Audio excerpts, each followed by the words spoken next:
Assalamualaikum warahmatullahi wabarakatuh. Rio Hotspot Lovers, selamat datang kembali di Rio Hotspot Channel. Kita awali dari timnas Indonesia. Baru saja tiba di Indonesia, Sintayong langsung dipanggil oleh Presiden Jokowi. Waduh, ada apa ini ya? Tenang, nggak diapa-apain kok. Sintayong dipanggil presiden cuma mau dikasih hadiah spesial sama presiden. Jadi, Sintayong ini mendapatkan golden visa dari presiden. Apa itu ya golden visa? Golden visa adalah sebuah layanan yang diberikan oleh sebuah negara untuk memberikan izin pada seseorang untuk tinggal di Indonesia 5-10 tahun. Dengan syarat orang tersebut berinvestasi di Indonesia atau mengharumkan nama bangsa. Karena kan biasanya orang asing yang tinggal di Indonesia itu tiap bulan harus memperbarui visa, tergantung visa apa yang dipakai ya. Kalau visa kerja yaitu mungkin sekitar 3 bulan atau setahun sekali ya. Kalau visa liburan ya paling lama 1 atau 2 bulanan lah, udah habis ya. Ini pertama kalinya loh ya, Indonesia mengeluarkan yang namanya Golden Visa sepanjang sejarah Indonesia untuk orang asing loh ya. Dan Sintayong jadi orang pertama yang mendapatkan Golden Visa sepanjang sejarah bangsa Indonesia. Jadi nantinya Sintayong ini nggak perlu lagi nih mondar-mandir ngurusin visa per bulan ataupun per 3 bulan ya. Selama 10 tahun ke depan dia ini antang-antang aja mau keluar masuk Indonesia ya, sok-sok wae lah. Jelas diberikannya Golden Visa pada Sintayong ini menimbulkan pro dan kontra. Bagi orang-orang yang benci dengan STY dan rezim Erick Thohir dan Jokowi ya pasti protes, yang menganggap pemerintahan Jokowi ini terlalu mengistimewakan Sintayong. Padahal mereka menganggapnya Sintayong ini belum hadirkan trofi apapun atau juara apapun buat Indonesia. Itu bagi orang-orang yang nggak suka loh ya. Tapi buat orang-orang yang pro menganggapnya ini hal yang wajar. Sebab faktanya Sintayong satu-satunya orang asing yang mampu bawa harum nama Indonesia di kancah dunia. Ingat, orang asing loh ya. Mulai dari lolos 16 besar Piala Asia, 4 besar Piala Asia U23, lolos round 3 Piala Dunia, yang semuanya belum pernah ada yang sanggup orang asing mencapainya kecuali Sintayong. Jadi ya silakan saja kalian setuju atau enggak nih dengan pemberian Golden Visa buat Sintayong. Kalau kami sih ya no comment ya, sah-sah aja. Bagaimana dengan kondisi para pemain timnas? Martin Paes ini kembali dipersulit nih, kali ini oleh Amerika. Amerika ini memanas-manasi FIFA agar nggak memberikan izin pada Martin Paes untuk membela timnas Indonesia. Dengan embel-embel, Paes ini udah membela timnas Belanda di usia 22 tahun. Apa yang dilakukan Amerika ini seolah-olah ingin membantu KNVB alias Belanda dalam mendapatkan Martin Paes ya. Padahal bukan itu tujuan Amerika. Amerika ini tahu Martin Paes sudah punya kartu hijau, yang artinya Martin Paes pun dengan mudah jika diminta untuk membela timnas Amerika. Aduh, inilah realita dunia ya. Segala cara dilakukan demi kepentingan pribadi. Lalu bagaimana dengan KNVB sendiri? Melihat peluang Martin Paes di timnas Indonesia makin besar, KNVB pun melancarkan aksinya. KNVB mengiming-imingi sejumlah pemain keturunan Indonesia untuk masuk ke timnas Belanda seperti Ole Romeni, Sidney van Hooijdonk, Dolian Noladan, dan lain-lain. Jadi gini nih, para pemain yang lagi diincar oleh PSSI sekarang ini ditawarin nih sama KNVB buat masuk ke timnas Belanda. Jadi kan kalau mereka ini udah membela timnas Belanda, otomatis nggak bisa lagi dong diambil oleh Indonesia. Padahal ya itu mungkin cuma akal-akalan ya. Oke, mereka main cuma sekali ya di timnas Belanda, habis itu nggak dipakai lagi. Yang penting kan Indonesia nggak dapat pemain, itu loh tujuan mereka. Ini artinya apa ya? Ini membuka mata kita semua. Jika kita ini nggak bisa bergantung pada negara orang lain, apalagi negara yang pernah menjajah Indonesia. Karena sekali penjajah, tetap penjajah. Sementara timnas U19 itu di AFF dipastikan akan melawan Malaysia di babak semifinal. Ini adalah ujian sesungguhnya buat Indra Syafri di ajang ini, sebab Malaysia di babak grup ini adalah tim tersubur di Piala AFF U19 ini dengan mencetak 17 gol dan cuma kemasukan 1 gol aja, yakni saat ditahan imbang 1-1 oleh Thailand di laga terakhir grup C. Melawan Malaysia ini jelas dibutuhkan lebih banyak variasi serangan oleh Indra Syafri, sebab jika cuma mengandalkan sistem template yakni cutback menusuk dari sayap, ini akan mudah ditebak oleh Malaysia. Ya harapannya sih Sabtu besok seluruh pemain timnas U19 ini nggak ada yang cedera dan juga fit semua ya, termasuk Welber Jardim diharapkan sudah pulih ya. Karena ya lini tengah ini benar-benar harus dikuasai kalau melawan Malaysia, karena Malaysia ini terkenal cepat banget loh dalam hal transisi ya. Semoga aja Indra Syafri bisa mengatasi ini.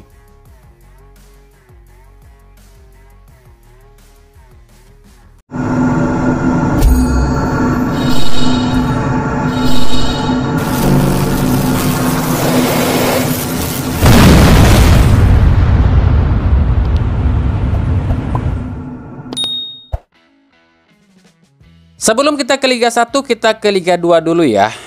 Pembagian grup Liga 2 sudah dilakukan. Ada 3 grup ya.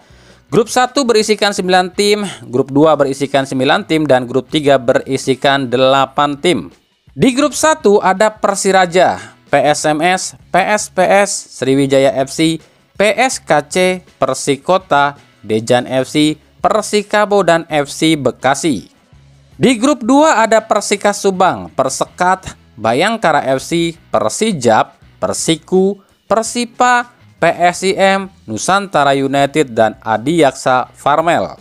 Sementara di grup 3 ada Rans, Persibo Bojonegoro, Persela, Gresik United, Deltras FC, Persipal, Persewar, dan Persipura. Jadi dari 3 grup ini yang paling ideal adalah grup 2, sebab diisi oleh tim-tim asal Pulau Jawa semua. Sementara di grup 1 dan 2 itu ada tim yang harus keluar pulau lo ya.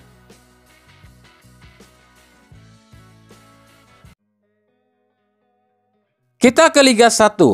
Keluarga korban Kanjuruhan protes saat PUPR membongkar pintu 13 alias gerbang 13 Stadion Kanjuruhan. Sebelumnya memang udah ada kesepakatan nih jika pintu 13 ini nggak bisa dibongkar atau nggak boleh diotak-atik dulu dan akan dimuseumkan, karena ini kasusnya belum tuntas. Sebab pintu 13 ini adalah satu-satunya bukti kekejaman politikus yang menghilangkan 135 nyawa.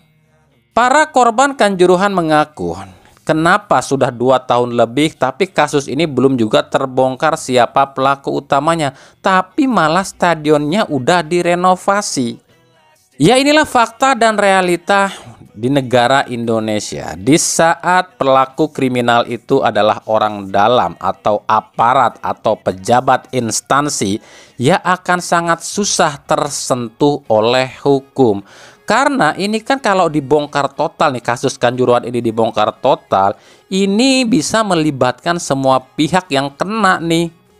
Arema kalau ditetapkan sebagai tersangka, pasti Arema ngoceh dong dan menyeret nama-nama petinggi dan di pemerintahan dan juga instansi kepolisian. Sementara kalau urusannya nyeret yang namanya kepolisian, ini akan sangat sulit diusut tuntas. Wong yang namanya kasus Vina aja nggak kelar-kelar sebab pelakunya ya orang instansi kok. Ya sama aja dengan Kanjuruhan juga, kalau diusut tuntas ya para pelaku ya itu kan akan menyeret pejabat dan oknum kepolisian. Ya inilah realita negara yang katanya negara demokratis. Di negara ini hukum itu ibarat pisau, tajam ke bawah, tumpul ke atas.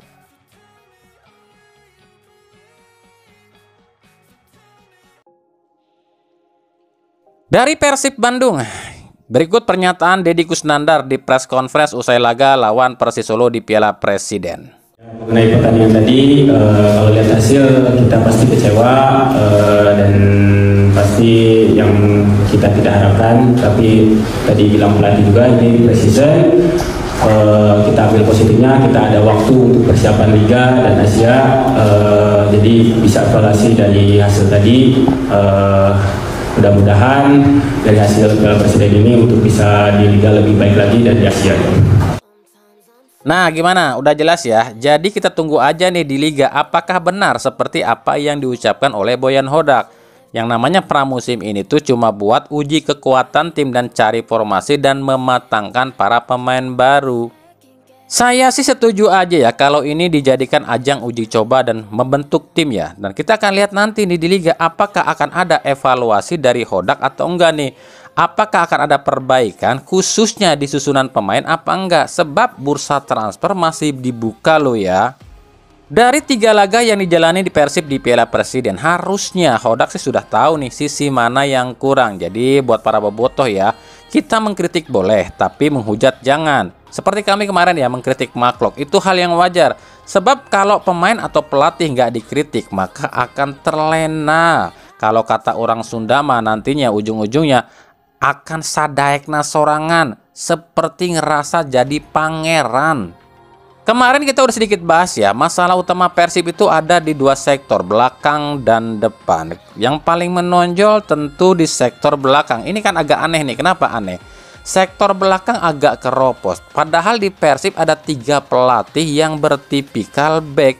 Ya nih, ada Boyan Hodak, ada Igor Tolik dan Jupe. Semuanya ini bertipikal back. Tapi kenapa pertahanan Persib ini seperti keropos banget dengan hilangnya Nick? Apakah sebegitu pengaruhnya Nick ini bagi Persib dan juga Alberto bagi Persib? Lalu di lini depan, sebenarnya di lini depan ini nggak ada yang salah sih. Cuma butuh polesan dari pelatih striker aja. Sama kayak musim lalu. Musim lalu itu di awal musim Persib itu istilahnya tumpul ya di lini depan sebelum datangnya Goran Paulik. Dan datangnya Goran Paulik ini kan menjadikan lini serang Persib dengan pemain yang sama tapi bisa lebih tajam. Artinya apa? Polesan pelatih itu sangat berpengaruh. Kemarin ada yang tanya nih komentar, Bang, kenapa Persib nggak ngambil Ramadan Sananta? Jawabannya simple. Persib itu biasanya ngedapetin pemain kalau pemain itu udah turun performanya. Karena kalau pemain udah turun performanya, harganya akan lebih murah. Ya kayak Dimas Derajat itu kan. Waktu Dimas Derajat gacor-gacornya itu Persib sangat sulit loh dapetin Dimas. Tapi ketika Dimas udah menurun performanya, baru deh Persib bisa ngedapetin Dimas. Ya sama kayak Sananta. Sananta saat ini tuh ada di top performa ya. Otomatis Persib akan sangat sulit mendapatkan Sananta.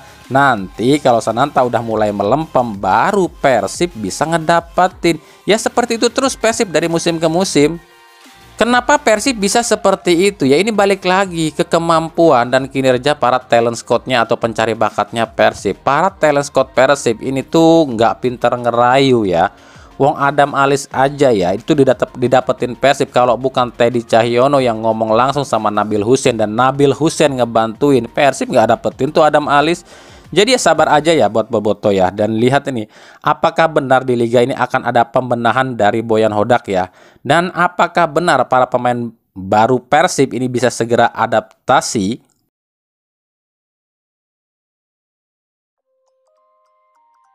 Dari Persebaya, para bonek mania ini ngotot banget nih pengen mendatangkan Renan Alves ke Persebaya. Tapi dari info yang kami dapat dari Renan Alves sendiri, Renan mengaku nggak dapat tawaran sama sekali dari Persebaya lo ya. Renan ini bukannya nggak mau ke Persebaya, tapi emang nggak ditawarin sama Persebaya. Nah berikut kutipan percakapan dengan Renan Alves. Artinya apa? Begitu banyak tim yang berminat dengan Renan Alves. Meskipun umurnya udah mulai tua ya, tapi kualitas Renan ini masih sangat mumpuni. Dan Renan gak pernah lo menolak klub manapun asal klub itu nawar dia dengan harga yang sesuai dengan juga keinginan dari agen dia gitu.